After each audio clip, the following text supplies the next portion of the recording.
So this is the board I got, SuperMicro X9DRH-7F. Reasons I bought it: 7 slots, one's a 16X, and then there's 6 8X that are all open-ended. GPU can go in the bottom. I think PCIe 3.0 X8 is enough for any GPU that I would reasonably pair with this system, so that's fine, and they can just sit down there and not cover up any other slots.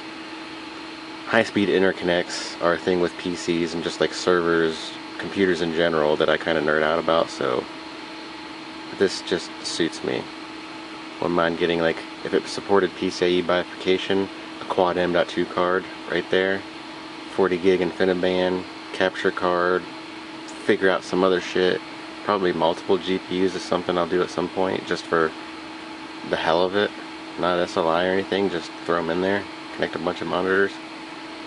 Wouldn't mind having a SAS backplane, just for the hell of it, mostly, because I don't see myself using enough storage that I actually need something like that. This is my second server board, and I'd say never expect to be able to tune the fans. Just don't. Maybe some basic presets through IPMI, but like if you mismatch your fans, like here's a Noctua. A Noctua at 100% is barely shit. This thing at 100%, kind of obnoxious. This thing at 100%, practically worthless. And you can't tune them independently. At least not with this board. And I suspect not with most server boards. So that's kind of ass. Server UEFI firmware seems fucky as hell. On the Intel board, I had like an old legacy looking like Windows Vista or something loading screen, instead of Windows 10 where the dots show up and go around in a circle. No, it's like a green lines loading bar. It looks old as hell. On this board, I just swapped the drive over, so I don't know how it would have acted at first, but I originally put that same Windows 10 drive in here, had the GPU in that 16X slot, and then I decided, okay, let's see if it acts differently with the GPU down here at the bottom, because that 16X is on CPU 2, this one is on CPU 1, and then when I first go to turn it on, I get an even different loading screen, super low resolution, black and white. The desktop loads up, it's black and white, 640 by 480p, and then when the drivers decided to reinitialize, it goes back to normal. That's fine. Weird shit. Weird shit. That red light there is because apparently a SAS controller is disabled.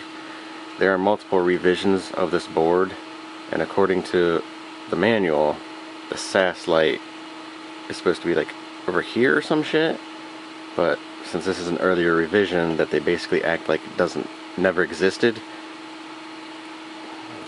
they don't specify the differences between the older revisions and the newer ones, so fuck me, I guess. Whatever. Yeah, I'd say considering it came with 2 shitty CPUs, 2 heat sinks, 125 shipped, it just seemed like a good buy. Only 4 of the standoffs, one that's there, in the middle-ish, and then top right corner, those lined up with, this is a Rosewell Rise. Those 4 lined up, the other ones I had to drill out. Just installed it with those 4, and I just took a mechanical pencil, because that's the only thing I had that was thin enough and long enough to go through the holes, and then put marks on the motherboard tray, pull the board out, drill it, put the standoffs in the board, and then put the board in, except for the one in the top left corner, because I can't get the I/O into the I/O shield while having the standoff in the board, so I had to put it in the motherboard tray loose, and it took a little bit of wiggling around because some of the holes, when I drilled, they walked a little bit, so things were kind of snug, but it didn't take as long as I thought it would to get that all in there. Anyway, I think I mentioned all of it. This is the 3rd take of this, because I keep forgetting to mention like the weirdness in the BIOS and whatnot. So, yeah.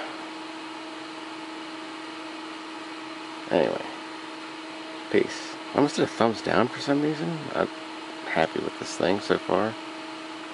Did I mention I disabled IPM? I don't think I did. I think I did on the second take. Fan's acting stupid. When I put the GPU in the bottom slot, they kept going to 100% and then slowly ramping down, and then just repeating that cycle. Eventually I thought, well, it only does it after I load Windows for some reason, so that seems to be when the IPMI takes over fan control. So I just set the jumper to disable it, and now it's not doing that, so... Anyway, peace. Servers are weird, but cool.